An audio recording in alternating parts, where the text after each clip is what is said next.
What's up, everybody? Evil Head here. Long time no see. No time to chit-chat. Let's get down to business. All over the internet, I see every loser with an internet connection in his mom's basement doing these tier lists, so I thought I'd show up to give it some credibility. So let's put this shit to bed and rank Metallica's albums for the last time. There is no need to do any more Metallica rankings after this. This is the definitive ranking, okay? Okay, kill them all. Whether or not they were the first thrash metal band doesn't matter. What does matter is that this was the album that kickstarted the whole goddamn thing, and it kicks ass from beginning to end. S tier. Ride the Lightning, a huge leap forward for the band and proof that they weren't just some one-trick pony, plus it's filled with all sorts of amazing songs including Escape, S tier. Master of Puppets, legendary album. It's in the Library of fucking Congress for Christ's sakes, and everybody loves it. S tier. And Justice for All, the band comes back after the death of Cliff Burton with their heaviest and most technical album to date. People can't shut up about the fucking bass guitar because they're morons with nothing else to say, but people that like good metal know that this album fucking rules. S tier. The Black Album.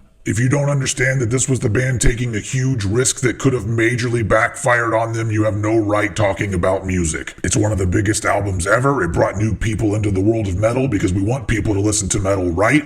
And yes, this album is metal, and yes, this album is heavy. We can't all be your cousin's black metal band that recorded their album in their garage. S tier. Load. Once again, the band proves that they don't give a shit what anybody thinks and make another stylistic jump and their most diverse album to date. But of course, metalheads hate diversity. But this album still sounds great today and is the ultimate honest statement of who the band was at the time. S tier. And if the album cover truly bothers you, that's something you need to talk to your therapist or priest about. Reload. Same shit, different album, still sounds good, has some bangers. A tier. Saint Anger. Not only did the band create their most honest and interesting album ever, but also they gave us the #1 way that musical douchebags will attempt to convince everyone that they have good taste in music by hating on it. Also, Lars makes the mistake of using a drum sound that other drummers had already used before, but for some reason, because it's Lars, people act like it's the biggest crime known to man. Once again, if you can't shut up about the snare, you are a one-dimensional turd that has no right talking about music ever. This album is easily their most aggressive and most emotional, and other bands put those things together and everybody just eats it up. Could they have included some guitar solos? Sure, maybe, but leaving them out is one of the reasons this album is unique. S tier. Death Magnetic.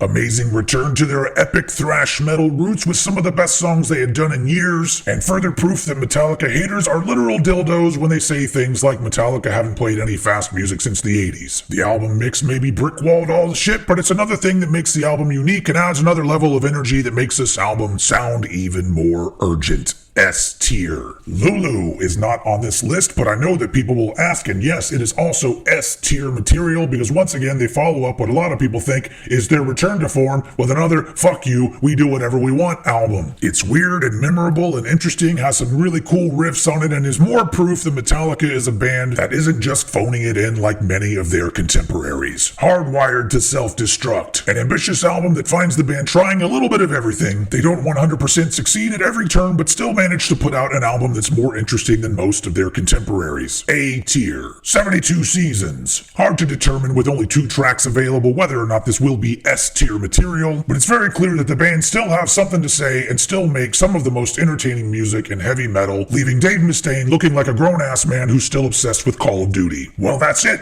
Any Metallica ranking from this point on is null and void, so feel free to share this video for the rest of eternity, or until Metallica release their next album 6 years from now, which will hopefully be a collaboration with Limp Bizkit. Thank you very much for watching, and I'll see you in hell.